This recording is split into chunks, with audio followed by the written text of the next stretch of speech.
Coming up on this week's Royal Exclusive, questions are being raised about whether Prince Harry is planning a full Megxit, reversal ahead of the Sussexes' return to the UK. At the same time, Prince Andrew faces fresh controversy as reports suggest a billionaire friend funded his luxury trip to France. Meanwhile, with public support for the monarchy at a record low, speculation is growing over whether Prince William could one day become the last King of England. The episode begins by discussing Prince Harry's upcoming visit, during which he is expected to bring Archie and Lilibet back to the UK for the first time in years, with reports even suggesting that King Charles may host them at Buckingham Palace. This potential family reunion raises questions about whether it will heal long-standing royal divisions or deepen them further. Additionally, concerns are being raised about Prince Andrew's private lifestyle, including a recent secret luxury holiday funded by a wealthy associate, which has once again sparked debate about his role within the monarchy. The discussion also highlights a broader issue: declining public support for the royal family, which some see as a result of ongoing controversies involving Prince Andrew, as well as the fallout from Harry and Meghan's departure. The presenters introduced the debate by questioning whether this decline reflects internal royal issues or a growing disconnect between the monarchy and the public. Throughout the episode, royal experts examine Harry and Meghan's upcoming return, noting that it will be the first time Archie and Lilibet visit the UK together since 2022. Their visit is linked to the Invictus Games in Birmingham, and while they are expected to stay longer than usual, uncertainty remains about whether official meetings with the royal family will take place. Some reports suggest they may be offered accommodation within a royal residence, possibly Buckingham Palace, which raises further questions about how their presence will be perceived within the royal household. Analysts suggest that staying within palace grounds could symbolically reduce tensions and prevent media leaks, although others argue that information could still emerge from both sides. Overall, the discussion reflects ongoing uncertainty about the future of royal relationships, public perception, and the possibility of reconciliation within the monarchy. There is also speculation that staying within Buckingham Palace, or another royal residence, is largely symbolic and designed for appearances. It is suggested that Harry and Meghan may want to be seen, particularly from an American perspective, as being welcomed back into the royal family, allowing them to strengthen their public image and potentially leverage that association in future media projects. However, it is also noted that the late Queen did not support a one-foot-in, one-foot-out arrangement, preferring a clear separation from royal duties, making the current situation particularly significant. King Charles is believed to be more open to reconciliation, possibly influenced by his desire to see his grandchildren, Archie and Lilibet, with reports suggesting that meeting them could even be a condition of the visit. There is also ongoing speculation that Harry and Meghan may use the trip as material for future content, including possible Netflix projects or a documentary connected to Princess Diana.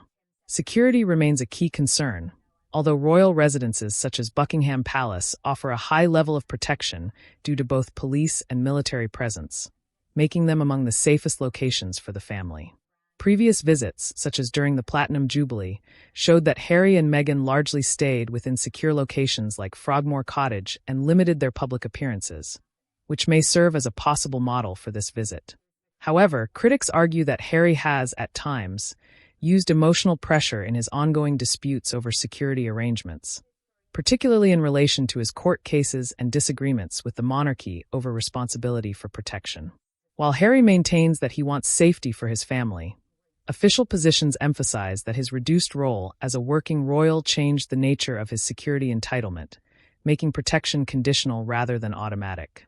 Tensions remain especially high within the family, with Prince William and Princess Catherine reportedly frustrated by the situation, feeling that Harry and Meghan are returning at a time when the royal family has already faced significant strain due to health issues, internal responsibilities, and reputational challenges. Critics further argue that this return appears opportunistic, with Harry and Meghan potentially seeking to re-establish connections during the final years of King Charles's reign, before the future of the monarchy becomes more uncertain. In the discussion, it is suggested that Prince William, if he becomes king, would not allow Harry and Meghan to return to royal life in any meaningful way. However, another perspective is presented, arguing that King Charles's illness may be influencing the situation, with Harry possibly motivated by a genuine desire to spend time with his father and ensure that his children, Archie and Lilibet, know their grandfather. Some commentators believe Harry has undergone a personal reckoning, realizing that certain past decisions, particularly regarding his relationship with the media, may have been mistakes. He has reportedly acknowledged advice once given by King Charles to avoid engaging too closely with media narratives, and may now be reconsidering his approach. It is also suggested that following the Queen's death and Prince Philip's passing, Harry has become more aware of his family's mortality and the limited time available for reconciliation. At the same time, there are claims that his enthusiasm for life in the United States has diminished, particularly after political changes, leading him to show greater interest in alternative bases such as Canada or Australia, where the couple previously received a warmer reception. While some believe Harry and Meghan may be seeking only a short-term public relations opportunity through their return, others argue there could be consideration of a more permanent move back to the UK. However, skeptics question this possibility, pointing out that they currently maintain a comfortable life in California. There is also debate over the state of their professional ventures, including Archewell and various media deals, with critics highlighting setbacks such as reduced partnerships and limited success in business projects. Although some view this as evidence of decline or mismanagement, others argue it simply reflects the reality that expectations set during their move to America have not fully materialized. It is noted that Harry still holds significant public recognition in the UK, particularly in connection with the Invictus Games, while in the United States he may experience a different level of public attention. Meanwhile, attention shifts to Prince Andrew, who is described as having little remaining public support due to ongoing controversies and his withdrawal from royal duties. Reports suggest he has recently taken a luxury trip funded by a wealthy associate, raising further questions about his finances and connections. This situation has sparked concern about why individuals would financially support him and what, if anything, might be expected in return, especially given his past associations and controversial relationships. The discussion ultimately raises broader questions about influence, access, and the continued scrutiny of figures within the royal circle. The discussion turns to Prince Andrew and the growing concerns surrounding his associations and public image. It is argued that if he did not have a history of controversial relationships, wealthy individuals hosting royals might simply be seen as offering hospitality and prestige. However, because of Andrew's past, these connections are instead viewed as a potential national security concern. Some commentators suggest that intelligence services such as MI5 would likely take a serious interest in understanding the nature of his recent friendships and financial support networks. Although he has previously been investigated and questioned, he has not been legally restricted from traveling, and there are no formal measures preventing his movement, making the issue one of perception rather than legal limitation. Critics argue that appearances matter greatly, and images of Andrew enjoying a lavish lifestyle abroad continue to damage the royal family's reputation, reinforcing negative public perceptions and undermining efforts to move past earlier scandals. The palace, meanwhile, is described as being in a difficult position. On one hand, public opinion strongly opposes providing Andrew with financial or official support, especially after his removal from Royal Lodge.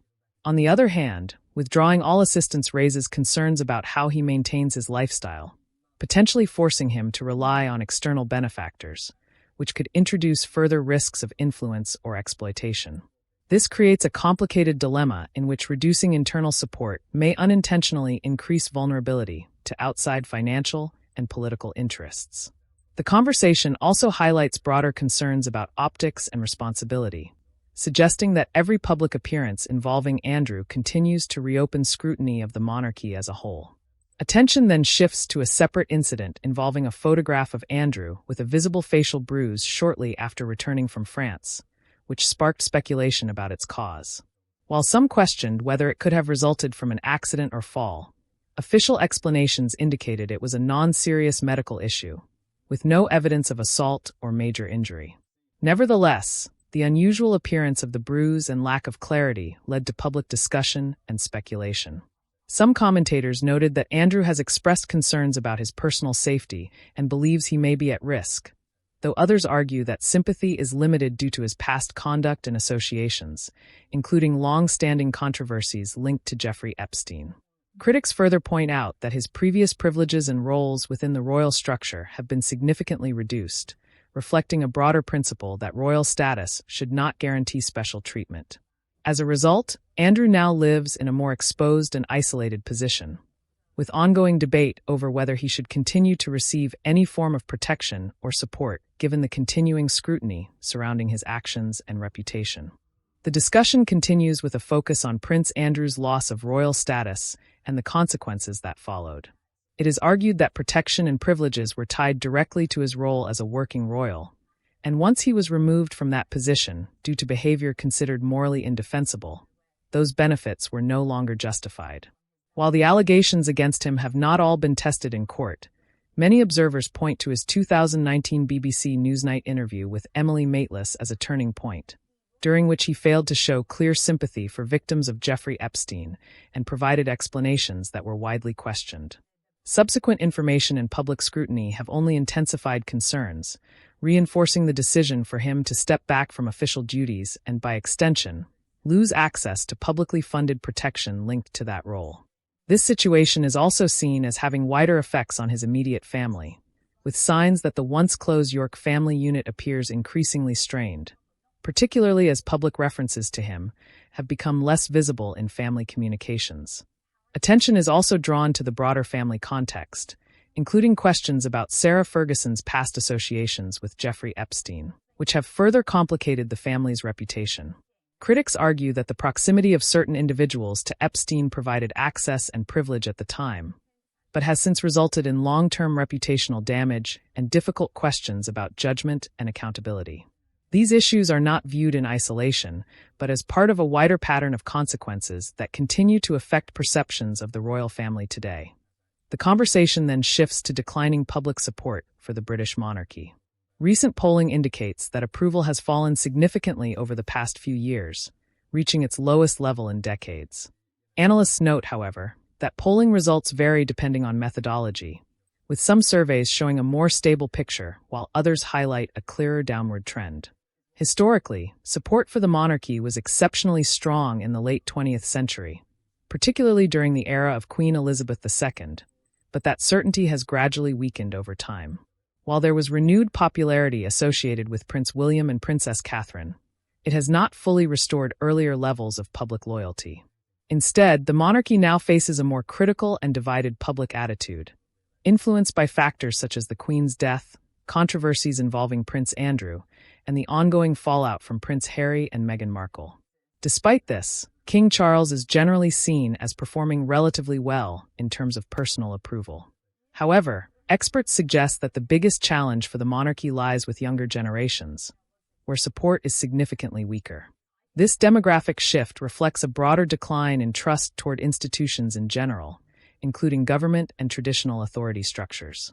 In response, the Prince and Princess of Wales have adopted a more modern, social media-focused approach in an attempt to appear more relatable and transparent. While this strategy has had some success, questions remain about whether it is sufficient to rebuild deeper trust and emotional connection, particularly among younger audiences who increasingly demand authenticity and openness from public figures. The discussion focuses on how the modern monarchy must constantly manage its public image to remain relevant, with particular emphasis on the roles of Prince William and Princess Catherine. It is argued that they work actively to refresh the royal brand, as failure to do so could make the institution appear outdated or disconnected from contemporary society. William, in particular, is seen as carrying the long-term responsibility of ensuring the monarchy remains respected and sustainable for future generations, ultimately preparing the institution for Prince George's eventual inheritance.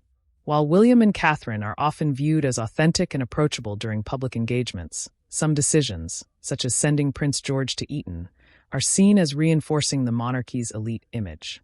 Eton is described as a highly traditional and exclusive institution with a long-standing culture of privilege, far removed from the everyday experiences of most people, and its high cost further highlights the social divide. The conversation then shifts to financial transparency within the royal family, particularly the announcement that King Charles is expected to publish his tax return for the first time as monarch. This move is widely seen as a significant step toward greater openness and accountability, reflecting growing public demand for clarity regarding royal finances. Some commentators suggest that this decision has been influenced by Prince William's push for a more modern and transparent monarchy, especially in light of ongoing scrutiny over royal properties, income, and allowances. However, the level of detail that will actually be disclosed remains uncertain. While it could provide a more comprehensive view of royal finances, there is also the possibility that it may be limited to headline figures or partial disclosures, similar to previous practices during the King's time as Prince of Wales. This renewed focus on transparency has also been driven by wider controversies surrounding royal finances, including debates over properties such as Royal Lodge and the funding of certain royal lifestyles. Critics argue that these issues have intensified public interest in how the monarchy is funded and what constitutes private versus publicly derived wealth. There is also ongoing discussion about income sources such as duchies, land holdings, and other estates, which raise questions about whether royal wealth should be considered entirely private or partially public in nature. While full disclosure of investments and inheritance structures would provide unprecedented clarity, it is uncertain whether such detailed information will be released. Ultimately, the announcement is seen as a potentially significant but carefully controlled step that could either enhance transparency or fall short of public expectations, depending on the depth of the financial information revealed. The discussion turns to growing scrutiny of the monarchy in Westminster, where there is increasing interest in examining royal finances and operations more closely. There is mention of potential parliamentary select committee inquiries, alongside reports from the National Audit Office regarding royal residences, which could contribute to further investigations. Within the palace, there is said to be concern about how far such scrutiny might extend, particularly if Parliament were to launch a full inquiry into royal wealth, as this could reveal additional details and potentially influence public opinion and polling trends. The conversation then shifts to the political context, noting that King Charles has now seen multiple prime ministers in a relatively short period, reflecting broader political instability in the UK.